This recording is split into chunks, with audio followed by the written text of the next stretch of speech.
want to answer a question for documentary? Should physician-assisted suicide be legal? I think suicide in general should be legal. But we might as well let hurt people. I mean, if they're in so much pain and they're going to die anyway, you might as well let them have a peaceful death. I don't agree. I don't think it's right for anyone to take their own life. Absolutely. There's no reason it should not be legal.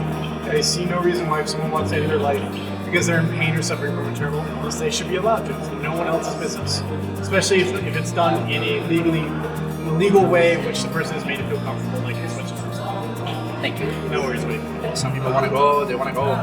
That's really what it comes down to. I worked as a registered nurse for 30 years, part of it in a cancer ward, and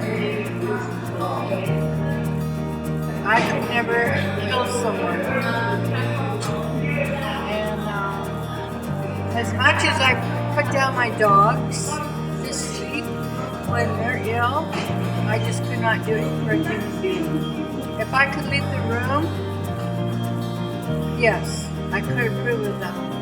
But I personally couldn't do it. I don't like to see people suffer, but I don't want to be the one going forward. I don't think that physician-assisted suicide should be legal because doctors make the Hippocratic oath when they first become doctors to always be helping people. If we start making it the job of the physician how best to kill people, then I think that it's kind of like going down a route that is going to not lead to good things.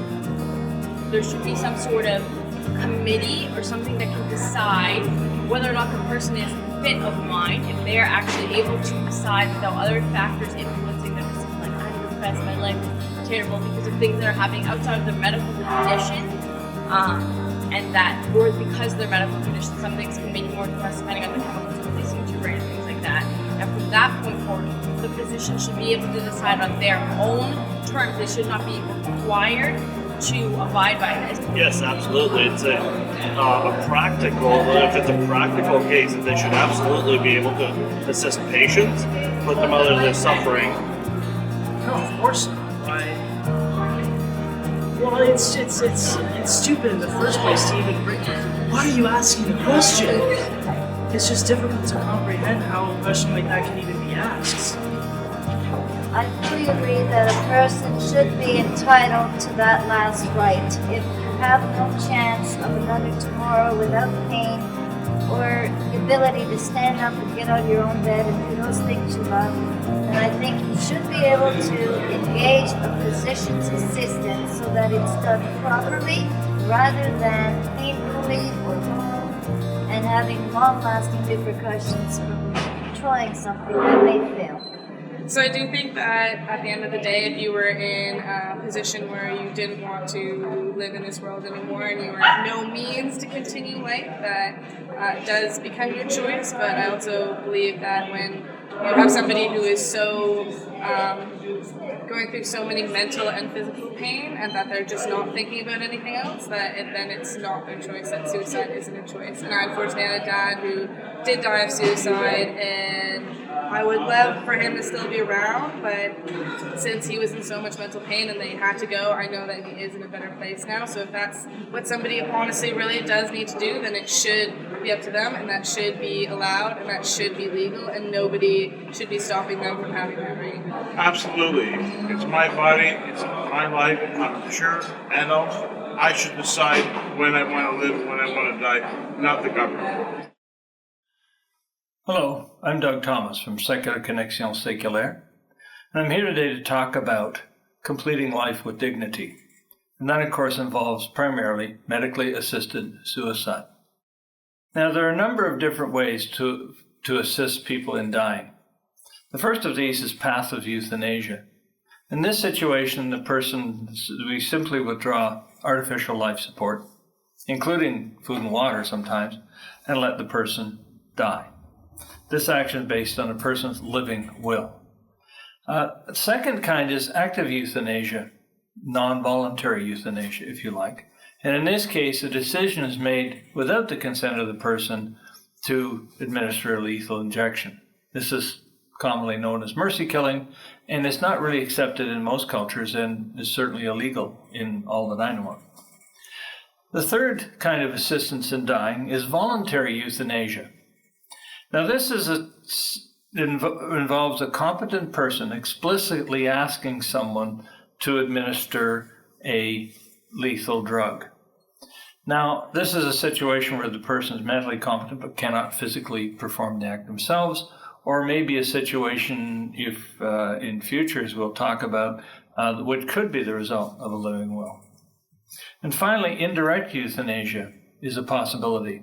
In this case, sometimes called double effect euthanasia, occurs when someone administers a pain dose or dose of painkiller enough to kill the pain, but also in such a heavy dose that it's going to result in the death of the individual. When we talk about medically assisted suicide, however, we're talking about a distinctly different thing from any of the forms of euthanasia.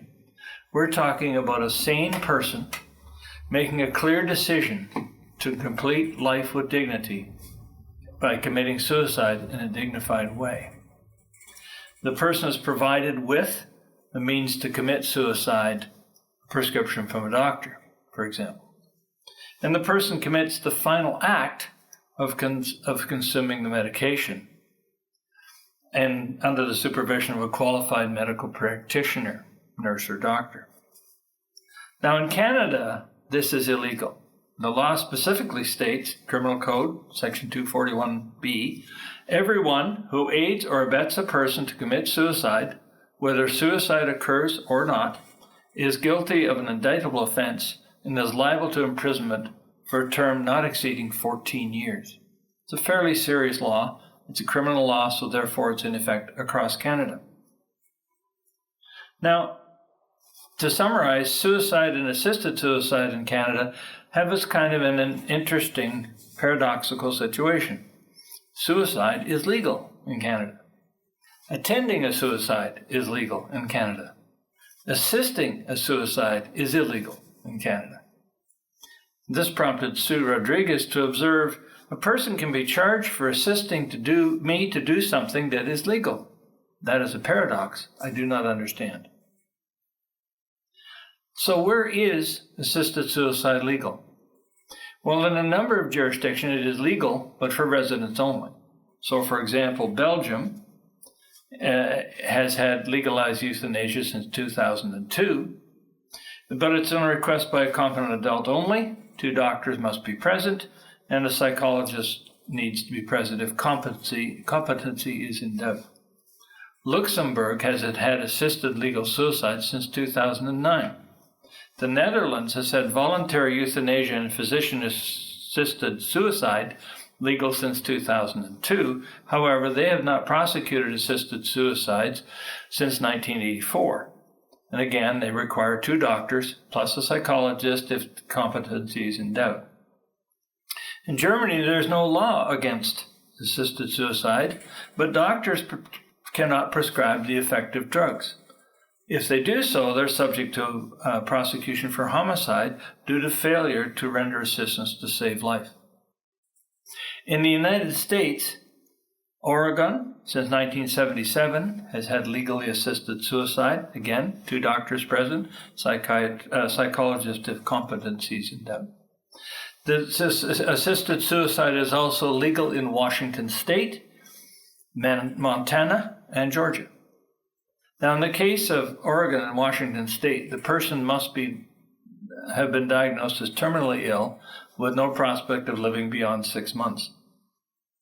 In Montana and Georgia, their laws against assisted suicide simply were set aside when their district attorneys or their attorney generals decided that they couldn't, under the Constitution of the United States, prosecute people under those laws. So they don't have any specific laws in place at the moment. The Swiss model is the one that I want to spend most time on, because Switzerland is the only country in the world that allows foreigners to come into the country and have an assisted or accompanied suicide. I'm going to focus on the Dignitas model because Dignitas is an organization that provides this service, And it has established a protocol which makes a great deal of sense to me. It's not totally unique to Dignitas. There are other organizations in Switzerland, namely Exit and Life Circle, who provide the same service for foreigners and have slightly different rules. But the main thing is they've established a protocol that prevents any abuse of medically assisted suicide rights. Now, the Swiss Criminal Code, Article 115, threatens to prosecute inciting and assisting suicide out of selfish motives. On the other, if there are no selfish motives involved, then no prosecution occurs. There are strict controls on the availability of the lethal drug, particularly sodium pentobarbital. And medical societies continue to monitor this and have considerable comment to make about assisted suicides. In 2 recent referendums, one to make assisted suicide illegal outright, the Swiss voted 84% to 16% to defeat that motion. And the second referendum to stop assisted suicides for foreigner was defeated for 78% to 22%. So clearly the Swiss population is in support of assisted suicide or accompanied suicide. Now, Dignitas rules, which are probably a good protocol or a good starting point to establish these protocols in Canada for accompanied suicide, are as follows. And I'm going to use an example of a Canadian who did use Dignitas services. The person must be a competent adult and a member of Dignitas. Now, Henry Rempel had been a member of Dignitas for over 15 years because he had very aggressive rheumatoid arthritis, osteoarthritis, osteoporosis, and subsequently prostate cancer and a number of other conditions. So he became a member quite a long time ago, knowing that he may want to have this option in the future. And about 1.5 or 2 years ago, he submitted a formal request, including all his medical reports, to Dignitas. And they were reviewed by a doctor independent of Dignitas, and he was given what's called provisional green light. Simply, yes, you're eligible for an accompanied suicide under our rules, and you have the option to exercise that right whenever you feel it's appropriate. Now, prior to his final journey to Switzerland, Henry had to submit a number of documents. One was the document of certificate of domicile, which basically tells you the Swiss authorities where you live, how long you've lived there, and what your ancestry is, and that's for the death certificate.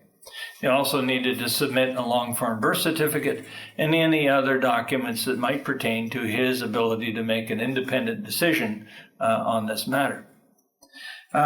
When he did get to Switzerland, and that was a long, difficult journey for him, because with his condition, he was very uncomfortable in an airplane seat.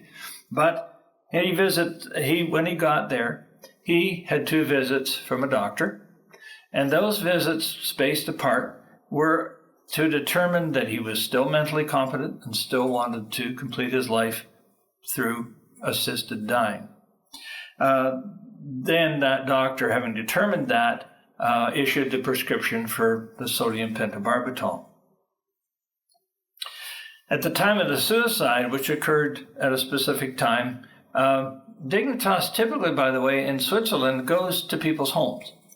So people can die or complete their life with dignity at home in a comfortable, familiar environment. In the case of foreign patients like Henry, they have a cottage, which is a very pleasant little place to be, and has a little garden and so on, but it's still a foreign location and is still very expensive and difficult to get there. In any case, 2 Dignitas companions are present, and the final document, Henry had to sign a final document indicating the desire to commit suicide. And then, as the conversation went on, the 2 people who were from Dignitas asked him several times whether he really wanted to die self-determinedly before the sodium pentobarbital was provided. And finally, Henry actually took the drug himself.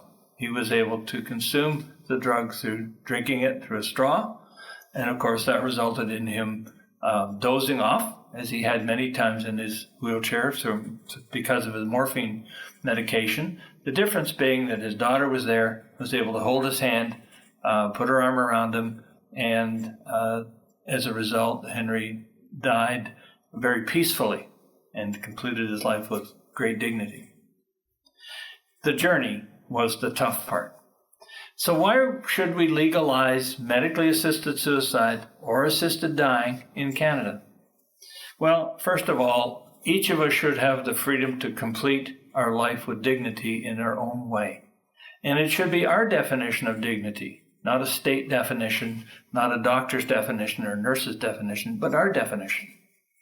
And that means we need to make this legal.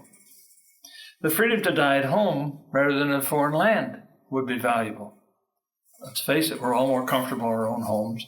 Many people don't even wish to go to a hospital at the end of life, even if they know that if medically assisted suicide is not involved.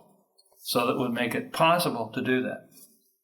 This also would reduce or remove financial barriers. It's very expensive to fly to Switzerland. It's very expensive to stay in Swiss hotels. And the cost of Dignitas' services are very high. Much less so for citizens of Switzerland because they don't need to provide the facility for them. They simply drive to the person's home, and then it's very inexpensive to do. The other reason we need to make it legal is, and part of it is that we need to have this legal across Canada, and of course we do that with the criminal code. Finally, and not finally, but it would remove the stigma attached to suicide, or reduce it at least. So it becomes an accepted completion of one's life. And that would mean that people would be more open about seeking the process. It would mean it would be better for personal care workers in nursing homes who wouldn't have that shock of discovering that someone, as Henry did, left for Switzerland without really saying goodbye to them in a proper way, and had to keep it secret. And they, of course, were very concerned that they might have done something wrong to precipitate this, not knowing that he had planned this for 15 years and had lived in that nursing home for only 7.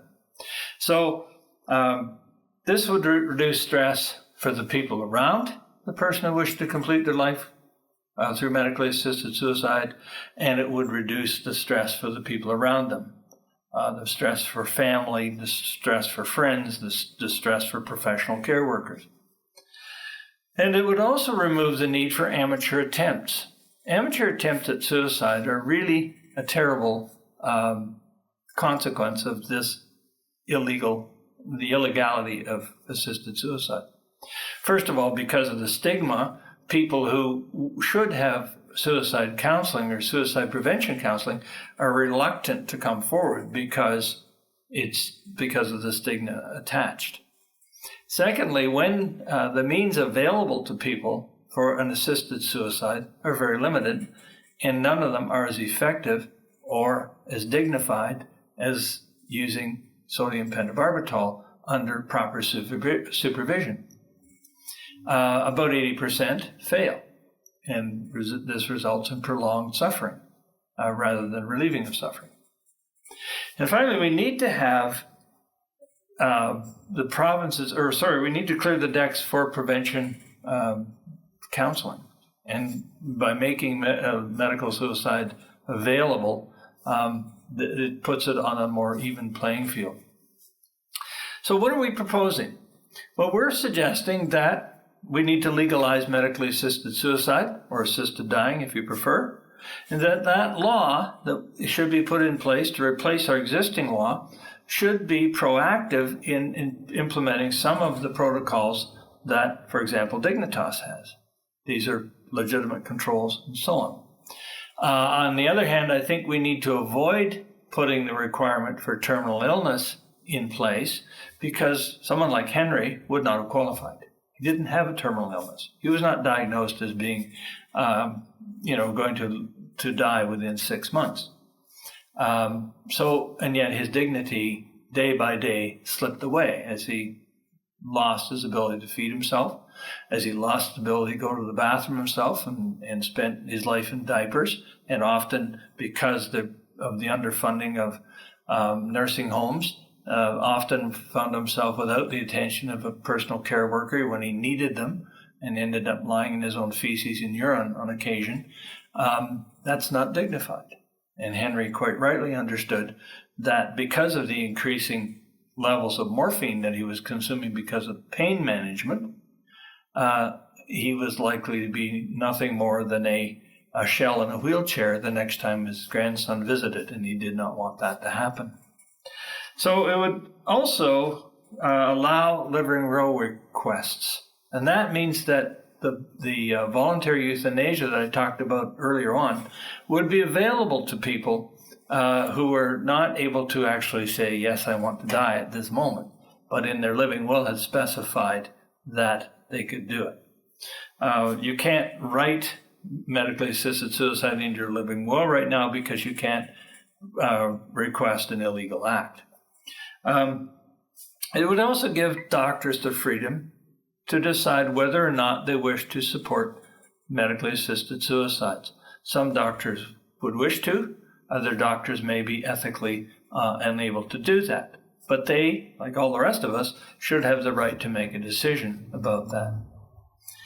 It would erase financial barriers. The cost of traveling to Switzerland, the cost of traveling anywhere, would makes it an almost an elite right, which is something we don't like in Canada. That also brings up the point that we need to get the provinces on board. Remember that the law against assisted suicide is a federal law. On the other hand, it is the provinces that control prescription drugs and doctors' ability to do these things. So we need to have the provinces on board so that we don't get into the situation where one has to travel from New Brunswick to Alberta, for example. We need to have it available in all provinces. And this will erase the financial barriers. It will allow people to complete their life with dignity at home. So it's very important that we get that coordinated. What we need to do, whether you're a member of Secular Connexion Séculaire or not, is talk to a member of Parliament. Make sure they understand that you are in favor of medically assisted suicide. Talk to your member of Provincial Parliament. Make sure that that person is aware that you're in favor of medically assisted suicide. Secular Connexion Séculaire, for its part, will be lobbying the federal government to change the law. At some point, we may ask for your support, and that would be very important. Thank you for your time.